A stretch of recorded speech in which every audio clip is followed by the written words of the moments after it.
एक जंगल के गुफा में एक चोरों का गुम हुआ करता था। उनके नायक का नाम बब्बर था। उस गुफा में उनके चोरी किए गए बहुत सारे पैसों का ढेर था। एक दिन बब्बर अपने आदमियों को पकड़कर मारने लगा।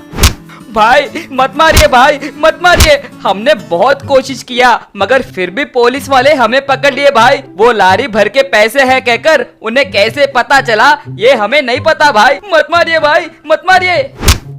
कुत्तों कमीनों, इस महीने में ये दूसरा लारी था जिसे पुलिस वालों ने पकड़ा। छिची, इतनी मेहनत करके क्या मैंने चोरी इसीलिए किया कि पुलिस वाले उसे पकड़कर ले जाए? कमीनों, तुम्हें नहीं छोड़ूंगा कहकर उन्हें मारने लगा। भाई उन्हें मारकर क्या फायदा भाई, आप अगर गलत नहीं सोचेंगे तो आपको एक बात कहूँ, आजकल पुलिस वाले बड़े होशियार हो गए हैं, हमें कुछ ना कुछ करके उनसे बचना होगा। अगर आप मानेंगे तो पड़ोस गांव मंगल घाट में एक समझदार आदमी है, उसका नाम बुद्धिमान है, अगर हम उसका सलाह लिए तो अच्छा रहेगा ना भाई। बब्बर तुरंत उसे बुलाने के लिए कहा। मंगल घाट नाम के गाँव में एक मंद बुद्धि आदमी रहता था, उसका नाम लड्डू था। वो सिर्फ बहुत खाता था और बच्चों से खेलता रहता था। एक बार एक छोटे से ट्रेन के खिलौने के पास उसके और रवि नाम के छोटे बच्चे के बीच में झगड़ा हुआ। ट्रेन पे बैठे हुए रवि नाम के बच्चे से लड्डू, बहुत देर से तुम ही ट्रेन पर चढ़कर घूम रहे हो, तो मैं कब चढ़ूंगा? शराफत से उतरो, मैं ट्रेन चढ़कर एक राउंड मारूंगा। रे, तुम कैसे चढ़ोगे? ये मेरा खिलौना है, तुम्हें मैं चढ़ने क्यों दूं? तुम चढ़े तो ये खिलौना टूट जाएगा। तुम कितने मोटे हो, देखो नालायक कहेंगे। अगर चाहे तो तुम अपने लिए एक ट्रेन खरीद लो। किसने मना किया? जाओ मोटे कहेंगे, कहकर गाली दिया। लड्डू को बहुत गुस्सा आया। जाऊंगा रे, जरूर जाऊंगा, मैं भी तुमसे बड़ा ट्रेन खरीदकर उसके ऊपर घूमूंगा, तब तुम जलन के मारे मर जाओगे, बच्चे कहेंगे, कहकर चला गया। ऐसे वो जा रहा था कि तभी एक चोर उसके सामने आया। वो चोर बुद्धिमान के बारे में उसे पूछा। लड्डू अपने मन में, इस गांव में बुद्धिमान का इतना मशहूर होना मुझे पसंद नहीं है, उसके मुकाबले मैं और होशियार हूँ सोचकर आप जिस बुद्धिमान को ढूंढ रहे हैं वो मैं ही हूँ जी, बोलिए क्या चाहिए? ऐसे वो दोनों मिलकर गुफा के पास गए। बब्बर लड्डू को अपने समस्या के बारे में बताया। लड्डू अपने मन में, आहा बकरे मिल गए, जैसे तैसे करके इनसे एक अच्छा ट्रेन खरीदवाऊंगा सोचकर बस इतनी सी बात क्या, ये भी कोई समस्या है? नॉनसेंस। एक काम करते हैं, हम इस गुफा से शहर तक एक अंडरग्राउंड रेलवे ट्रैक डालेंगे, उसमें एक ट्रेन चलाकर पूरे पैसे सरबराह करेंगे। तुरंत एक मिनी ट्रेन ऑर्डर कीजिए, जल्दी जल्दी टनल खोदना शुरू कीजिए। आहा, तुम कितने समझदार हो भाई, तुम्हारे बातें सुनने में अजीब है मगर सच में तुम सब कहे जैसे ही बहुत बुद्धिमान हो भाई। ये सलाह देने के लिए तुम्हें कितने पैसे चाहिए? पैसे क्यों, मुझे ट्रेन बस से, मैं उसी लिए आया हूँ ना। क्या तुम ट्रेन के लिए आए हो क्या? वो ट्रेन के लिए मतलब वो नहीं, तुम लोगों को ट्रेन चलाना नहीं आता है ना, इसीलिए थोड़े दिन मैं ही चलाऊंगा। वो कैसे चलाते हैं आप लोगों को सिखाने के बाद मैं चला जाऊंगा। ऐसे वो लोग टनल खोदकर रेलवे ट्रैक डाले, एक नया मिनी ट्रेन मंगवाकर पटरी के ऊपर रखे। लड्डू उस पे चढ़कर जल्दी जल्दी पैसे चढ़ाइए, कमान कमान कहकर बहुत खुश होने लगा। ऐसे पैसों से भरी ट्रेन वहाँ से निकली। जब वो ट्रेन चला रहा था तो थोड़े पैसे उछलकर नीचे गिरने लगे। वो देखकर बब्बर, देखो बुद्धिमान, थोड़े धीरे से जाओ भाई, पैसे नीचे गिर रहे हैं, और ऊपर से इतनी तेजी से गए तो ऊपर रहे घर हिलकर लोगों को शक होने लगेगा। बाबा ये कैसा न्यूसेंस है जी, इस बुद्धिमान को ही सलाह दोगे क्या? जितनी भी स्पीड से जाऊं वाइब्रेशन कुछ नहीं होगा, कहकर ट्रेन तेजी से चलाने लगा। ऐसे एक पुलिस स्टेशन के नीचे से जा रहा था तो स्टेशन पूरा हिल गया और पुलिस वाले घबरा गए। ऐसे हर दिन वो ट्रेन में पैसे भरकर उसे चलाने लगा। एक दिन लड्डू, ये बब्बर कहीं का कल से हमारे आदमी ही चलाएंगे और अब तुम जा सकते हो कहकर मुझसे कह रहा था। अगर ट्रेन नहीं रहा तो मैं उस रवि को सबक कैसे सिखाऊंगा? उसे मेरी ट्रेन को देखकर जलन से मरना होगा सोचकर उसे चलाते हुए गांव में आया। पैसों से भरा हुआ उस ट्रेन को देखकर गांव वाले दंग रह गए। लड्डू सीधे रवि के पास जाकर, रे बच्चे कहीं के, मैं ट्रेन नहीं खरीद सकता हूँ कहा था ना तूने? अब देखो मेरा ट्रेन तुम्हारे ट्रेन से बड़ा है, देखा? इसे देखकर जलन से गिर गिर के रो कहकर हंसने लगा। इतने में पुलिस वाले आए।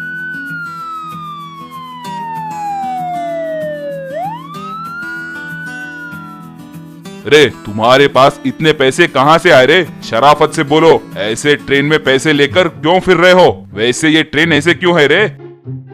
सर मुझे कुछ भी कहिए चलेगा, मगर मेरे ट्रेन को कुछ बोले तो मैं चुप नहीं बैठूंगा। ये मेरा अंडरग्राउंड ट्रेन है सर, ये सारे पैसे बब्बर भाई के ही हैं, मैं ही इसे चलाता रहता हूँ। अगर चाहे तो आइए मैं आपको मेरा टनल दिखाता हूँ। पुलिस वाले बब्बर और उसके आदमियों को जेल में डालकर खूब मारने लगे। जेल के बाहर से लड्डू, बब्बर भाई तुम्हें एक राज की बात कहनी है, मैं बुद्धिमान नहीं हूँ मगर मैं भी बहुत होशियार हूँ कहकर अब आपको समझ आ गया होगा ना? मुझे ट्रेन दिलाने के लिए थैंक्स भाई। वो सुनकर सारे चोर गश्त खाकर नीचे गिर गए। भुवनगिरी नाम के गांव के पाठशाला में बहुत अमीर लोगों के बच्चे पढ़ते थे, कुछ गरीब लोग भी थे। वो अमीर बच्चे रोज स्कूल बड़ी बड़ी कार में आते थे। अमित नाम का लड़का तो सोने के कार में आता था। मीठी नाम की गरीब लड़की को उसके पिता गंगेश पुरानी साइकिल में लेकर आते थे। वो देखकर अमित रोज मीठी का मजाक उड़ाता था। गंगेश एक मैकेनिक शेड में काम करते हुए रोज मिले तनख्वाह से मीठी और अपनी पत्नी तानिया की देखभाल करता था। एक दिन मीठी गंगेश से, पिताजी परीक्षा का समय हो रहा है, जल्दी स्कूल छोड़ कर आइए ना। साइकिल रिपेयर कर रहा गंगेश, अरे आखिरी समय में ये साइकिल चेन निकल गया बेटी, तुम्हारे स्कूल तक तो शेयर ऑटो भी नहीं मिलते। ठीक है चलो किसी से लिफ्ट मांगते हैं। गंगेश मीठी रोड पर ठहरकर कार में जा रहे लोगों को लिफ्ट मांग रहे थे। कोई भी कार नहीं रोक रहा था। इतने में अमित अपने गोल्डन कार में वहां आया। मीठी हाथ हिलाकर लिफ्ट मांगी। वो कार रोककर नीचे उतरा। मीठी इतनी हिम्मत तुम्हें, मेरे सोने की कार में तुम्हें लिफ्ट चाहिए? इसका दाम पता है कितना है? वो जाने दो, रोज मैं सिर्फ घर से स्कूल जाऊं तो उसका कितना खर्चा होता है पता है? ये 1 लीटर पेट्रोल में 2 किलोमीटर ही चलती है, यानी मैं इसमें स्कूल आने के लिए रोज 2000 रुपए खर्च कर रहा हूँ पता है? अब तुम्हारे मुंह के लिए मेरे 2000 खर्च करके तुझे स्कूल छोड़ू? किसी से मदद पूछने के पहले अपनी औकात का ध्यान रखो। मीठी को अमित ऐसे बातें सुनाया तो गंगेश को बहुत दुख हुआ, लेकिन वो कुछ नहीं कहा। फिर बाइक पर आया एक व्यक्ति मीठी को लिफ्ट दिया। अगले दिन गंगेश अपने झोपड़ी के आगे बिस्तर पर बैठकर मीठी के साथ हुआ अपमान के बारे में सोचकर बहुत दुखी हो रहा था। वहां तानिया लकड़ी के चूल्हे के ऊपर चावल चढ़ाकर उसके ऊपर एक ढक्कन रख दी। तानिया दूसरा काम करने के लिए घर के अंदर गई। कुछ देर बाद चावल के बर्तन के अंदर पक रहे चावल के भाप से उसके ऊपर का ढक्कन निकलकर नीचे गिरा। वो देखकर गंगेश को एक ख्याल आया। गंगेश तुरंत अपने मैकेनिक शेड के मालिक बाजीराव के पास जाकर, सर पहले के जमाने में भाप की शक्ति से ही रेल इंजन को चलाया करते थे, तब पेट्रोल डीजल कुछ नहीं थे, इसीलिए मैं अपनी बेटी के लिए भाप से चलने वाली गाड़ी बनाना चाहता हूँ। इसके लिए आपकी मदद चाहिए सर। तुम्हारा ये ख्याल तो अच्छा है, ठीक है ट्राई करो। गंगेश कुछ दिनों में एक भाप की गाड़ी तैयार किया। उसे घर लाकर पत्नी से, सुनती हो, तुम खाने के लिए इस्तेमाल करने वाले लकड़ी और बर्तन में पानी लेकर आओ। तानिया और मीठी कुछ समझ नहीं पाए। गंगेश उस गाड़ी के पीछे ड्रम में पानी डाला। उस ड्रम में लकड़ी डालकर उसे जलाया। वो लकड़ी जलने लगी। गंगेश गाड़ी के आगे कार के सीट में बैठकर बटन दबाया। बस उस ड्रम को लगी हुई धुएं की नली से धुआं आने लगा। गाड़ी स्टार्ट हुई। वे दोनों दंग रह गए। गंगेश मीठी को अपने गोद में बिठाकर वो चूल्हा ट्रेन गाड़ी पर गांव में घूमने लगा। उसे देखकर गांव वाले रोड पर खड़े के खड़े रह गए। मीठी के खुशी का ठिकाना नहीं रहा। वो गाड़ी पर गंगेश मीठी को स्कूल ले गया। सारे बच्चे उसके इर्द गिर्द घूमकर तालियां बजाए। अमित वो देखकर आश्चर्य में पड़ गया। एक दिन गंगेश उस चूल्हा गाड़ी पर मीठी को स्कूल ले जा रहा था। रोड पर अमित की गोल्डन कार रुकी थी। अमित परेशान था। वो गंगेश को हाथ दिखाकर रोका। अंकल, आज फाइनल एग्जाम है। मेरा ड्राइवर इसमें पेट्रोल भराना भूल गया। मुझे जरा स्कूल तक ड्रॉप कर दोगे प्लीज?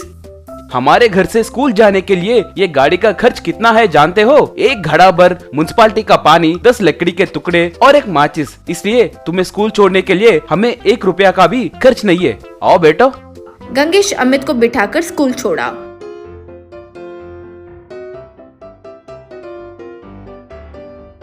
फिर अमित मीठी से, मुझे माफ करो मीठी, इतने समय पैसे है इसका अहंकार था, लेकिन पैसे होने से सब नहीं होता, ये बात मुझे समझ आ गई। मुश्किल में किसी की मदद करना ही सच में महानता है।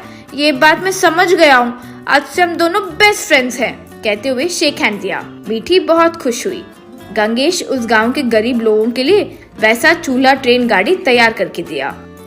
वे सब अपने काम और खेती के लिए बिना 1 रुपए के खर्चे के उस पर जाने लगे।